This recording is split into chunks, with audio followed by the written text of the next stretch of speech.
Hello everyone and welcome to my new video of Python full stack course for beginners. So let's get started. So guys, this video is continuation of previous video. So if you haven't checked the previous video, then I highly recommend to check it out. So let's start with it. So guys, now we need to simply create a class and let's name a class employee.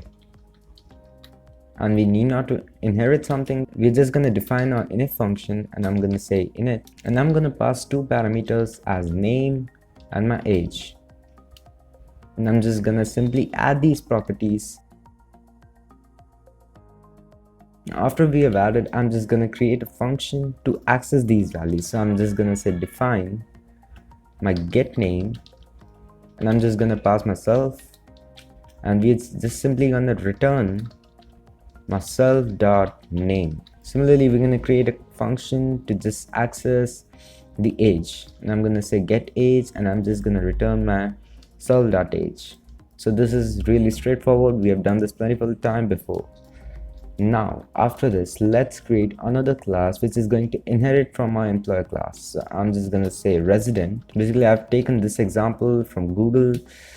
So yeah, and I'm gonna pass my employee class. I'm just gonna say my define, and I'm just gonna define my init. And now you can see as I define my init, automatically the super function was called. It just ran the init function of my employee class and automatically passed the parameters. So when I create an instance of my resident, I'll just pass my name and age parameters, and these parameters will be passed onto the init function of the employee class.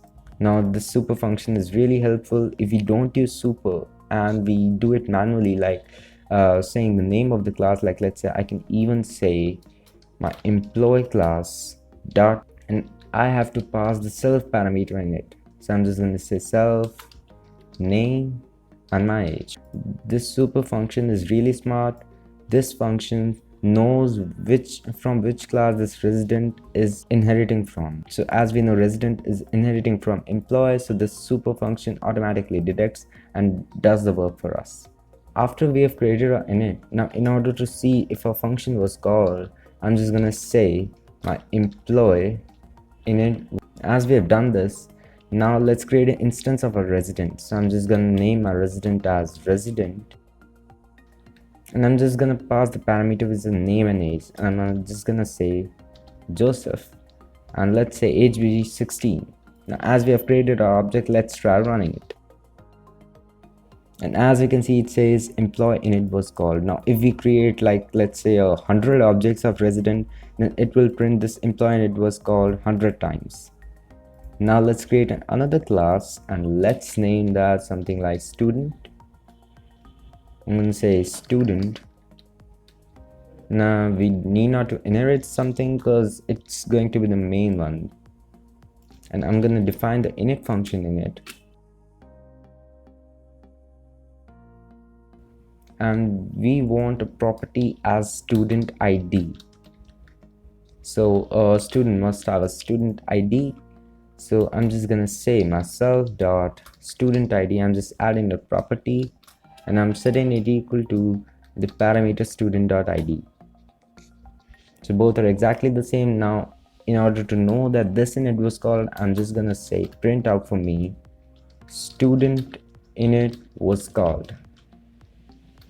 Never mind the caps. Now let's create a function to just access the student ID. So I'm just gonna say get ID, and I'm just gonna pass myself, and I'm just gonna return my self.student ID. So really straightforward. Now let's inherit this class also simultaneously with the employee class. So what I'm gonna say is I'm just gonna pass the second parameter as my student class. So now what we need to do is we need to add a parameter for a student class. So I'm just gonna say student ID. Now we're not using it yet. Now I just now I mentioned we can manually call the init function. So what we can do is I can just simply say my employee dot init, and I'm just gonna pass my self parameter in it, and I'm just gonna copy it. We also need to call the student class. So I'm just gonna call the int function of my student, and here it is. But The student class only has one parameter, which is student ID, and as you can see we are taking it here. So I'm just gonna pass my student ID, which is the parameter I'm taking. Now as it has 3 parameters, we need to add a parameter for student ID, and let's keep the student ID something like 1 2 3 4 5, and let's check out the functions. So I'm just going to say resident dot, and as you can see we have got get age, get ID, and get name, which are the functions in different classes. So I'm just going to say get ID for now, and I'm just going to put it in parentheses because we were returning, and I'm just going to print the values. And as you can see this is some weird thing because I forgot to put parentheses here because get ID is a function. Now let's try running it again. And as you can see, firstly the employee init was called because it's we just have called the employee init first, and after that student init was because we called student init at second, and after that resident.getID was printed, which was 1 2 3 4 5, and we placed it here, right? So that was a super method. Super method is much better rather than doing manually, but super method can only work when we are just inheriting, we are not doing multiple inheritance. So in case of multiple inheritance, we can't use super method, we just have to do it manually. Now what else can we do is we can quickly create some more files, and let's name a file employee.py, and let's create one more file and let's name it student.py. And after we have made the files, I can just quickly remove the student class from here, and I'm just going to say Control X student and paste it here, save the file. Similarly for the employee class, I'm just going to say Control X, paste, and save the file. Now as you can see the error coming up because this class no more exists.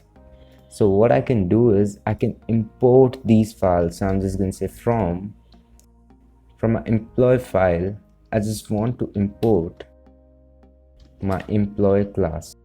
And as you can see, I got the suggestion and the error on the employee class is removed. Similarly, I can import my student file, which is my student, and I'm gonna import my student class from it, and the errors are gone. So let's try running it again, and here you can see no error and it worked just fine. Now what else can we do is, as you can see, an employee has a name and age, but a student also have a name and age. So what we can do is we can simply add the parameters of name and age in here. But guys, what will happen is that we already have function for name and age, and when you're doing big projects, then it's not an easy way to always create the same functions again and again, and it also makes your code a bit lengthy. So in such scenarios, what we can do is we can do composition. So what we are going to do is we are simply going to create an instance of an employee class in a student class. So let me show you what I mean by that. I'm just going to remove this print for now because we don't need it anymore, and I'm just going to create one more property. I'm going to say self dot object. I'm just creating one more property and I'm setting it equal to my employee class. Now we don't have the employee class right now, so I'm just gonna import it like we did in the main file. So I'm gonna say from my employee import my employee class. As you can see, the error is gone, and now I can put the parentheses, and it requires name and age parameters. So I can just simply put name and age parameter because we already have name and age parameter in my init function. So this is really easy. Now let's create one function, and let's name our function info, and let's pass the self in it. And after the self is there, I can just simply print out, and what I can print is I just don't need this ID anymore, and I'll put 6 double quotation marks in order to just print in the right format as I do right now. And I'm just gonna format it. If you don't know formatting, now I'm gonna set my name as my self dot object dot, and as you can see, I've got the suggestion of get name, get age, which is the function in here. So that's what composition is, and I'm gonna say get name, and I'm gonna put parentheses because they are function. And after this, I'm just gonna move to the next line.